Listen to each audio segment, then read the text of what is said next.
दोस्तों, क्या आप इंग्लिश सीखना चाहते हैं? ये सोचने से ज्यादा आसान है। इंग्लिश दुनिया के दरवाजे खोलता है। ये आपको नए अवसरों से जोड़ता है और आपको एक ग्लोबल सिटीजन बनाता है। आप नए लोगों से बात कर सकते हैं, नए दोस्त बना सकते हैं और अलग-अलग संस्कृतियों को समझ सकते हैं। अच्छी नौकरी पा सकते हैं और अपने करियर में तरक्की कर सकते हैं और फिल्म और म्यूजिक ज्यादा एंजॉय कर सकते हैं। अपनी पसंदीदा मूवीज और सॉन्ग्स को बिना सबटाइटल्स के समझ सकते हैं। स्टार्ट करने से मत डरो। हर शुरुआत थोड़ी मुश्किल होती है, लेकिन धीरे धीरे सब आसान हो जाता है। हम सब कहीं ना कहीं से तो शुरुआत करते हैं, है ना? चाहे वो एक नया हॉबी हो या एक नई भाषा। सबसे जरूरी है पहले दिन से ही बोलना शुरू करना, चाहे आप गलतियां ही क्यों ना करें। Even if it feels a little strange at first, ये नॉर्मल है और प्रैक्टिस से सब ठीक हो जाएगा। यकीन मानो, जितना ज्यादा प्रैक्टिस करोगे उतना आसान हो जाएगा। प्रैक्टिस मेक्स परफेक्ट, है ना? याद रखो, नई भाषा सीखना एक नया स्किल सीखने जैसा है। जैसे आप गिटार सीखते हो या पेंटिंग करते हो, इसमें समय, मेहनत और सब्र चाहिए। लेकिन ये सब आपके डेडिकेशन और पैशन से मुमकिन है। लेकिन पॉजिटिव एटीट्यूड और हर रोज थोड़ी प्रैक्टिस से आप अपने गोल को अचीव कर सकते हैं। आप हैरान हो जाओगे कि आप कितनी जल्दी सीख रहे हैं। हर छोटी सफलता आपको और मोटिवेट करेगी। तो देर किस बात की? समय कभी किसी का इंतजार नहीं करता। चलो, ये एक्साइटिंग जर्नी साथ में शुरू करते हैं। एक साथ सीखना और भी मजेदार होता है। इंग्लिश बोलने के लिए बड़े बड़े वर्ड्स की जरूरत नहीं है। सिंपल शुरुआत करो। छोटे छोटे स्टेप्स से शुरुआत करना ही सबसे अच्छा तरीका है। ये रहे कुछ सेंटेंसेस जो आप हर रोज यूज कर सकते हैं।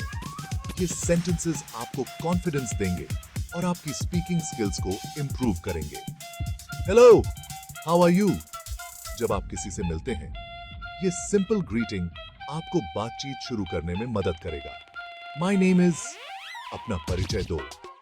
ये फ्रेज आपको दूसरों से कनेक्ट करने में मदद करेगा। प्लीज एंड थैंक यू, हमेशा पोलाइट रहो। ये वर्ड्स आपके कम्युनिकेशन को और भी इफेक्टिव बनाएंगे। एक्सक्यूज मी, अगर आपको कुछ पूछना है। ये फ्रेज आपको किसी का ध्यान आकर्षित करने में मदद करेगा। आई अंडरस्टैंड और आई डोंट अंडरस्टैंड। जो आप जानते हैं उसके बारे में ऑनेस्ट रहो।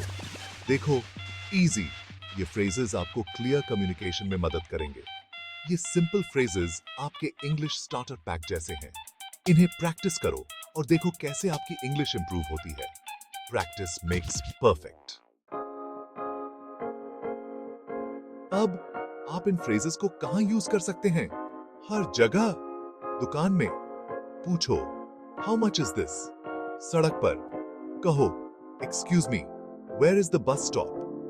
नए लोगों से मिलते हुए, hello, nice to meet you. जितना ज्यादा इंग्लिश यूज करोगे उतने बेटर बनोगे। शाय मत बनो। Section 4, practice makes perfect but don't be scared.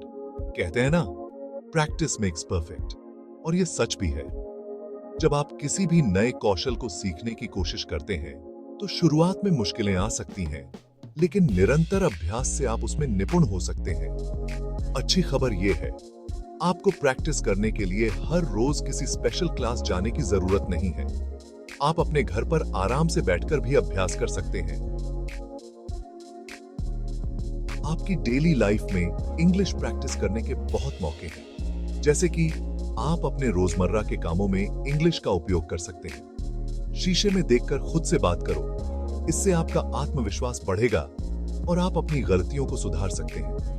दोस्तों के साथ प्रैक्टिस करो, उनके साथ इंग्लिश में बातचीत करो। इससे आपकी स्पीकिंग स्किल्स बेहतर होंगी। या रोज के काम करते समय इंग्लिश में सोचो।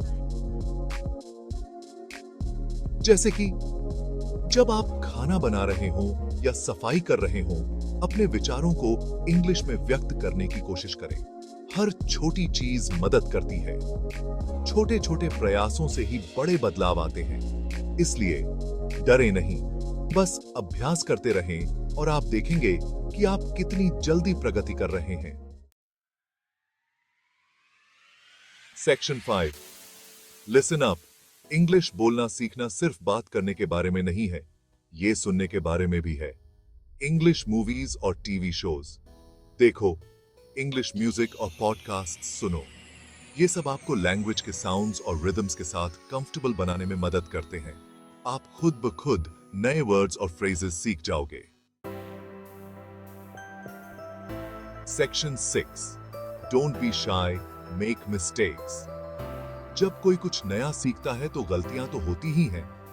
ये सीखने का हिस्सा है। इंग्लिश बोलने से गलती करने के डर को अपने ऊपर हावी मत होने दो। इंपॉर्टेंट बात यह है कि आप प्रैक्टिस करते रहें और अपनी एरर्स से सीखें। याद रखें, हर गलती सीखने और इंप्रूव करने का एक अवसर होती है।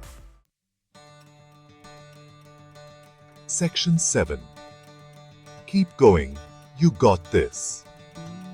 दोस्तों, इंग्लिश सीखना एक जर्नी है और किसी भी अच्छी जर्नी की तरह यह एक्साइटिंग डिस्कवरीज और नए एक्सपीरियंसेस से भरी होती है। अपनी प्रोग्रेस का जश्न मनाना न भूलें, चाहे वह कितनी भी छोटी क्यों न हो। प्रैक्टिस करते रहें, मोटिवेटेड रहें और फ्लुएंटली इंग्लिश बोलने के अपने ड्रीम को कभी मत छोड़ो। You got this.